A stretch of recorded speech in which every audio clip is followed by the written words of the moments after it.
देखिए, बिहार में एनडीए की सरकार बन चुकी है। एनडीए की जो नई सरकार बनी है, इससे सबसे अधिक असहज अगर कोई हुआ है तो बिहार की वो छोटी पार्टियां जो एनडीए का हिस्सा थी। चाहे आप चिराग पासवान की लोजपा रामविलास की बात कर लीजिए, या उपेंद्र कुशवाहा की राष्ट्रीय लोक जनता दल की, या फिर जीतन राम मांझी की ही बात कर लीजिए आप, या पशुपति कुमार पारस की। कारण क्या है कि 4 दिन पहले तक जो लोकसभा सीट का गणित समझ में आ रहा था, सीट बंटवारे का जो फॉर्मूला एनडीए ने तय किया था दिल्ली से, वो यही था कि 30 सीटों पर बीजेपी अकेले चुनाव लड़ेगी, 30 या 31 सीटों पर, और जो बचा हुआ 9 या 10 सीट है उसमें इन सभी पार्टियों को सेट करना था। उपेंद्र कुशवाहा को 1 या 2 सीट मिलना था।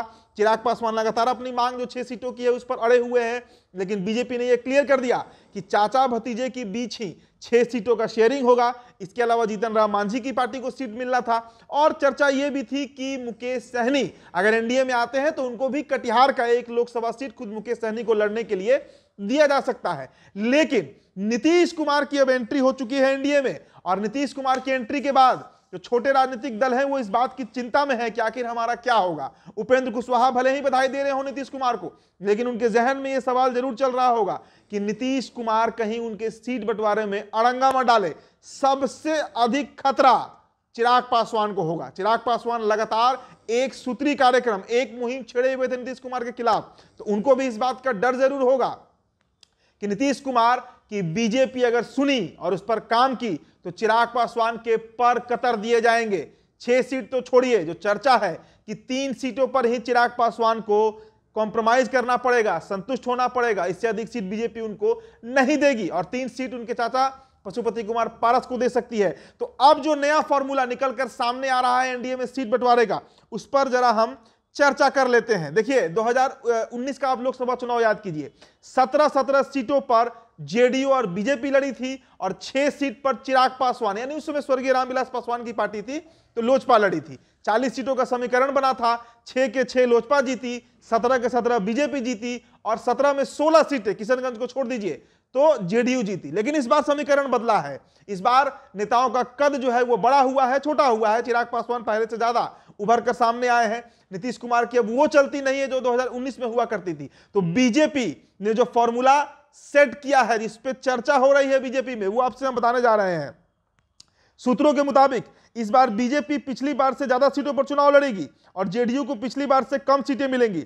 इस बार बीजेपी जो है वो 19 से 20 सीटों पर अकेले चुनाव लड़ेगी। हालांकि वो 30 से 31 का संख्या था, लेकिन अब वो कम हो गया है, और 19 से 20 सीटों पर बीजेपी अकेले चुनाव लड़ेगी। इसके अलावा अगर जेडीयू की बात करें तो जनता दल यूनाइटेड को बीजेपी 13 से 14 लोकसभा सीटें दे सकती है। मतलब बीजेपी के जो 17 सीटिंग एमपी है वो सीट तो रहेगा ही बीजेपी के पास। इसके अलावा 2 से 3 सीटों की वृद्धि हो सकती है बीजेपी की, और जेडीयू के जो 16 सिटिंग सांसद हैं उसमें 3 का टिकट कट सकता है, क्योंकि जेडीयू को 13 से 14 सीटें ही बीजेपी देने की बात कर रही है। आपको बताएं कि जब बिहार में सत्ता परिवर्तन हो रहा था, लगातार 26 तारीख से जो प्रकरण चला 28 तारीख तक, उस बीच लगातार ये खबरें आ रही थी कि बीजेपी ने 2 शर्त नीतीश कुमार के सामने रखी थी। पहला शर्त था कि या तो आप सीएम की गद्दी ले लीजिए, और दूसरा शर्त था कि या अगर आप सीएम की गद्दी छोड़ते हैं तो आपको मन मुताबिक लोकसभा सीट हम देंगे। सीएम नीतीश ने सीएम की गद्दी को चुना, तो अब लोकसभा सीटों पर जेडीयू को कॉम्प्रोमाइज करना होगा, और कॉम्प्रोमाइज इस स्तर से करना होगा कि बीजेपी 19 से 20 सीटों पर चुनाव लड़ेगी, और जेडीयू 13 से 14 सीटों पर चुनाव लड़ेगी। इसके अलावा अब चिराग पासवान की जरा बात कर ले, 6 सीटों पर अड़े हुए हैं, जो उन्होंने 27 तारीख को बयान दिया था सरकार बदलने के एक दिन पहले, जिस दिन अमित शाह से उनकी मुलाकात हुई थी। उस दिन चिराग ने साफ कहा था कि हमने अपनी चिंताएं देश के गृह मंत्री अमित शाह के सामने रखी हैं, और उनको आश्वासन मिला है। तो 6 सीट चिराग पासवान की मांग है, लेकिन जो खबर निकलकर सामने आ रही है कि 3 लोकसभा सीटें चिराग पासवान को एनडीए में मिल सकती है। इसके अलावा जो 3 सीट बचेगा वो 3 सीट पशुपति कुमार पारस को जा सकता है। इसके अलावा उपेंद्र कुशवाहा की पार्टी को 1 सीट, जिसपे उपेंद्र कुशवाहा खुद लड़ेंगे, और 1 सीट के लिए अगर वो जद्दोजहद करते हैं तो शायद मिले, लेकिन 1 सीट ही मानकर चलना होगा कि उपेंद्र कुशवाहा की पार्टी को 1 सीट मिल रहा है।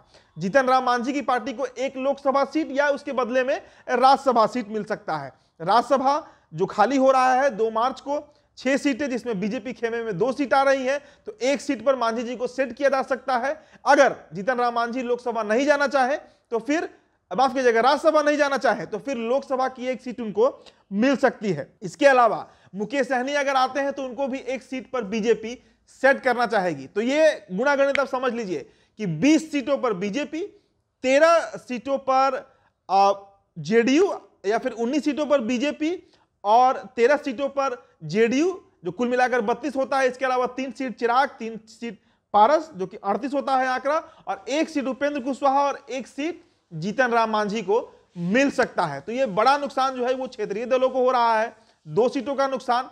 अब इस पर बात कैसे बनेगी ये देखने वाली बात होगी, क्योंकि अमित शाह ने सभी को कॉन्फिडेंस में तो जरूर लिया है। जेपी नड्डा पटना भी पहुंचे, चिराग, जीतन राम मांझी, उपेंद्र कुशवाहा, पशुपति कुमार पारस सभी एक साथ एक मंच पर दिखे हैं। लेकिन ये साथ कब तक रहता है इस पर नजर बनी रहेगी, क्योंकि लोकसभा सीटों को लेकर चिराग कैसे कॉम्प्रोमाइज करते हैं, जो पिछले 6 महीने से, 1 साल कहिए, लगातार 6 सीटों की बात कर रहे हैं। लेकिन जो खबरें हैं कि उनकी पार्टी को 3 से अधिक सीट फिलहाल बीजेपी नहीं देने जा रही है। तो फिलहाल इस रिपोर्ट में इतना ही। मेरा नाम उदित तारण है, बहुत बहुत शुक्रिया।